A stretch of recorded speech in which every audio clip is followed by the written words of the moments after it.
ഒരു അടിപൊളി തലക്കറി റെഡിയാക്കാൻ വേണ്ടി ഒരു പാത്രത്തിലേക്ക് 2 ടേബിൾ സ്പൂൺ വെളിച്ചെണ്ണ വെച്ച് അതിലേക്ക് വെളുത്തുള്ളിയും ചെറിയുള്ളിയും കൂടി നന്നായിട്ടൊന്ന് വഴറ്റിയെടുക്കുക. ഇനി ഇതിലേക്ക് 2 തക്കാളി മുറിച്ചതും കൂടെ ചേർത്ത് വഴറ്റി 3 ടേബിൾ സ്പൂൺ മുളക് പൊടി 1 ടേബിൾ സ്പൂൺ മഞ്ഞൾപ്പൊടിയും കൂടെ ചേർത്ത് പച്ചമണം പോകുന്നവരൊന്ന് വഴറ്റിയെടുക്കുക. എന്നിട്ട് ഇതൊന്ന് മിക്സിയുടെ ജാറിലൊന്ന് നന്നായിട്ടൊന്ന് പേസ്റ്റാക്കി എടുക്കണേ.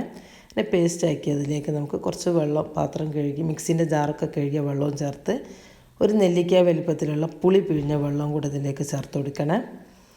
നമുക്കിതൊന്ന് നന്നായിട്ടൊന്ന് നേർപ്പിച്ച് ഒരു 4 പച്ചമുളക് ചീന്തിയത്, 1/2 ടീസ്പൂണ് ഉലുവ വറുത്ത് പൊടിച്ചത്, ആവശ്യത്തിന് ഉപ്പും ചേർത്തിട്ട് നന്നായിട്ടൊന്ന് കലക്കി തിളപ്പിച്ചെടുക്കുക. ഇതൊന്ന് നന്നായിട്ടൊന്ന് വെന്ത് കുറുകി വന്നതിന് ശേഷമാണ് നമ്മളിതിലേക്ക് മീൻ ചേർത്ത് കൊടുക്കുന്നത്.